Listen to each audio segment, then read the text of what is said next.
Assalamualaikum warahmatullahi wabarakatuh. Kenalin, aku Hasna, aku Indri. Hari ini kita bakal ngapain sih, Bu? Kita bakal baca jurnal internasional dari Malaysia yang berjudul Sharia Auditing, Analyzing the Past to Prepare for the Future. Oke, langsung aja kita mulai. Idal.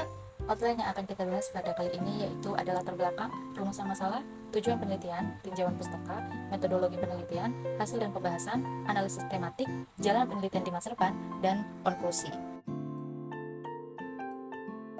Yang pertama kita bahas yaitu adalah latar belakang. Masih adanya kesenjangan antara praktik dan realitanya. Selanjutnya itu tata kelola perusahaan IFI atau Islamic Financial Institution yang menarik perhatian dalam literatur. Namun masih sedikit penulisan audit syariah.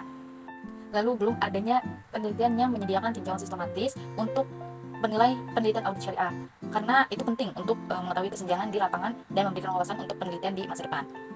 Pembahasan selanjutnya yaitu rumusan masalah. Ada 3 rumusan masalah mengenai penelitian ini. Yang pertama, bagaimana penelitian mengenai audit syariah dikembangkan. Yang kedua, apa saja evaluasi terkini dari penelitian-penelitian sebelumnya. Lalu yang ketiga, apa saja jalan yang tersedia untuk penelitian di masa depan. Selanjutnya itu tujuan penelitian. Yang pertama, menyajikan investigasi lebih detail mengenai penelitian audit syariah berdasarkan tujuan literatur yang sistematis. Yang kedua, mengevaluasi penelitian-penelitian sebelumnya. Yang ketiga, memberikan banyak kontribusi kepada literatur mengenai jalan yang tersedia untuk peneliti masa depan. Menurut Khalid 2017, audit syariah melakukan pengembangan, pemantauan, dan evaluasi kepatuhan organisasi terhadap ketentuan dan prinsip-prinsip syariah Islam serta pengendalian yang berkaitan. Lalu minat audit syariah pun semakin banyak. Dan Khalid DKK itu membahas seperti literatur mengenai efektivitas audit syariah yang mengaitkan kualitas audit melalui sertifikat profesional yang memberikan auditor syariah untuk melakukan tugasnya lebih profesional. Lalu adanya yang membahas hubungan tata kelola dan audit syariah yang dimana diperkuat oleh penelitian Jen dan kawan-kawan bahwa praktik tata kelola lembaga syariah meningkatkan kinerja mereka. Lalu yang terakhir, menurut penelitian R. Halabi dan Husaini, mereka nih menyatakan pendapat bahwasannya praktik pengungkapan syariah itu juga penting. Jadi kalau praktik pengungkapan syariah itu dilakukan, itu bisa mempengaruhi perkembangan literasi mengenai audit syariah. Tapi Ridwan dan Mayapada nih beda pendapat. Kalau Ridwan dan Mayapada ini berpendapat bahwa mereka nih nggak ada nemu hubungan antara audit syariah dengan pengungkapan tanggung jawab sosial perusahaan. Nah, terus metode penelitian di jurnal itu gimana sih? Jadi, metode penelitiannya itu awalnya mereka nih nyari paper. Nah, papernya ini berasal dari 2 sumber, yaitu Scopus dan WOS atau Web of Science. Jadi, dari Scopus itu totalnya 136 paper, dan dari WOS itu totalnya 120 paper. Nah, lalu mereka mengecek duplikasi jurnal. Nah, ternyata ada 86 duplikasi jurnal, sehingga mereka saring lagi, sehingga yang tadinya 256 tersisa jadi 197 paper. Nah, terus mereka saring lagi nih dengan keywords utama yaitu seperti syariah, syariah compliance, syariah atau syariah dan audit. Sehingga mereka menemukan 53 paper yang akan digunakan dalam penelitian ini.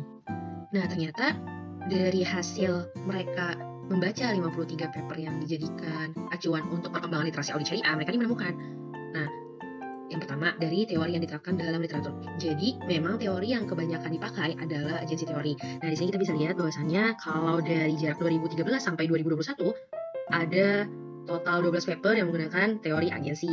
Namun, ada juga teori lainnya yang digunakan seperti stakeholder teori atau teori stakeholder, ada juga stewardship teori atau teori penata layanan, dan ada teori lainnya seperti Islamic Agency Theory, Islamic Accountability Theory, Cycling Theory, Legitimacy Theory, Maqasid al-Syariah Theory, dan teori lainnya. Nah, teori lainnya ini dia mencakup beberapa teori seperti teori ketergantungan sumber daya, yaitu include resource dependence theory, dan ada juga institutional theory, dan ada juga syariah enterprise theory atau yang biasa kita pahami sebagai teori perusahaan syariah, dan yang terakhir ada teori kinerja pekerjaan atau job performance theory.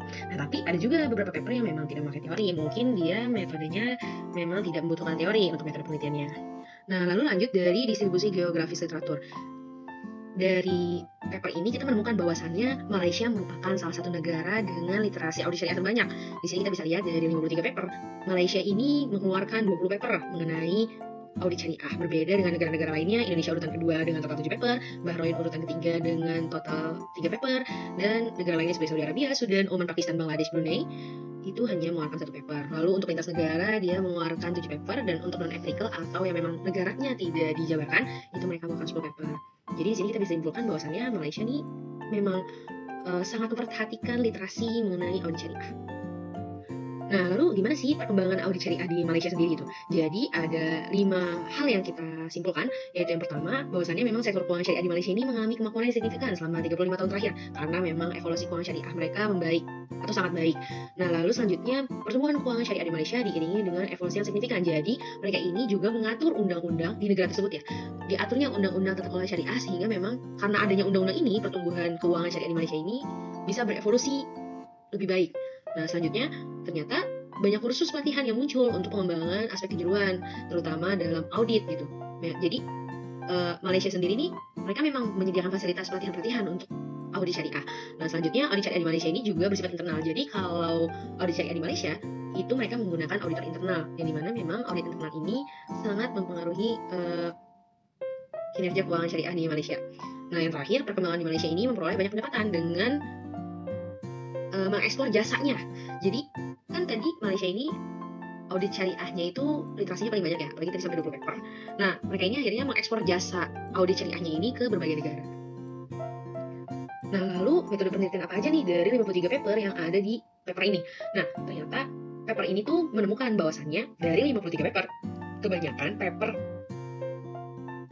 melakukan metodologi penelitian dengan metode kuantitatif. Jadi kita bisa lihat di sini ya, dari 2013 sampai 2021 ada 19 paper yang menggunakan metode kuantitatif. Lalu untuk 15 papernya menggunakan non-empiris, untuk 14 papernya menggunakan kualitatif, untuk 3 papernya menggunakan deskriptif, dan untuk sisanya yaitu total 2 paper menggunakan review.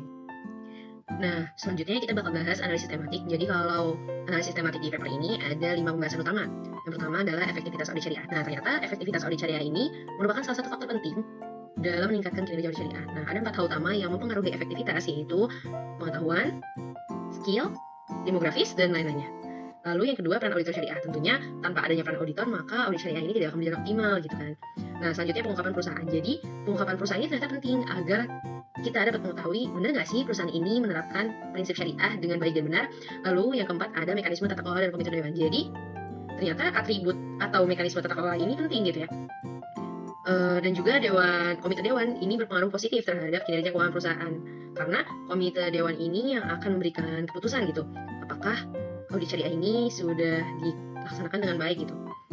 Lanjut, isu-isu lain itu seperti risiko, standarisasi audit syariah, lalu ada juga kinerja pasar tenaga kerja, ada juga kecurangan mengenai audit syariah, kualitas layanan, dan ada juga penelitian lainnya seperti kesadaran mahasiswa mengenai audit syariah, dan ada yang lainnya. Nah, untuk jalan penelitian di masa depannya, apa aja sih yang berkaitan dengan literasi perkembangan audit syariah? Nah, di sini kami menemukan ada 5 hal penting. Yang pertama, dibutuhkannya landasan teori yang baru. Jadi kan tadi kan kita lihat ya, kalau misalnya teori yang sangat sering digunakan itu agensi teori. Nah, di sini diharapkan ada landasan teori yang baru yang lebih menggambarkan terkait perkembangan audit syariah ini. Lalu yang kedua, jumlah sampelnya itu menjadi lebih banyak karena memang penelitian terdahulu itu jumlah sampelnya masih sedikit. Nah, diharapkan dengan jumlah sampel yang lebih banyak ini dapat memberikan banyak pandangan dan pendapat mengenai praktik audit syariah. Nah, selanjutnya penting bahwasannya meneliti lembaga keuangan selain bank. Nah, kalau di paper ini disarankan untuk meneliti takaful atau asuransi syariah juga. Lalu yang keempat, mengeksplorasi pengaruh langsung dan interaktif dari acuan kualitas audit syariah. Nah, apa aja sih contohnya? Contohnya seperti struktur penilaian keluarga, pemerintah asing, lalu ukuran departemen audit internal, dan lain-lainnya. Nah, yang terakhir, diharapkan penelitian di masa depan nanti itu bisa berfokus kepada negara-negara yang kurang diteliti. Tadi kan ada beberapa negara ya yang hanya mengeluarkan satu paper mengenai audit syariah. Nah, diharapkan negara-negara yang masih kurang dalam membuat literasi mengenai audit syariah, nah diharapkan nanti kita meneliti negara-negara tersebut agar literasi mengenai audit syariah semakin banyak dan luas. Pembahasan selanjutnya itu ada 7 mengenai pembahasan tentang konklusi. Yang pertama, adanya peningkatan jumlah penelitian yang membahas pengawasan syariah dalam beberapa tahun terakhir. Yang kedua, penelitian sebelumnya masih belum jelas mengenai acuan dan konsekuensi dari praktik audit syariah yang efektif seperti independensi, auditor, dan kualitas pengungkapan. Yang ketiga, fokus penelitian pada teori tertentu seperti teori keyakinan masih membatasi interpretasi teoritis. Yang kelima, terbatasnya akses studi yang diteliti karena hanya dari Scopus dan WOS. Selanjutnya, bisa melihat dari sumber lain. Yang keenam, mencari sampel yang berbeda dari studi lain. Yang ketujuh, mengevaluasi studi yang dilakukan selama pandemi COVID-19. Baiklah, mungkin itu saja yang dapat kami sampaikan dari review penelitian kali ini. Semoga apa yang kami sampaikan dapat dipahami oleh teman-teman sekalian. Kurang lebihnya mohon maaf. Wassalamualaikum warahmatullahi wabarakatuh.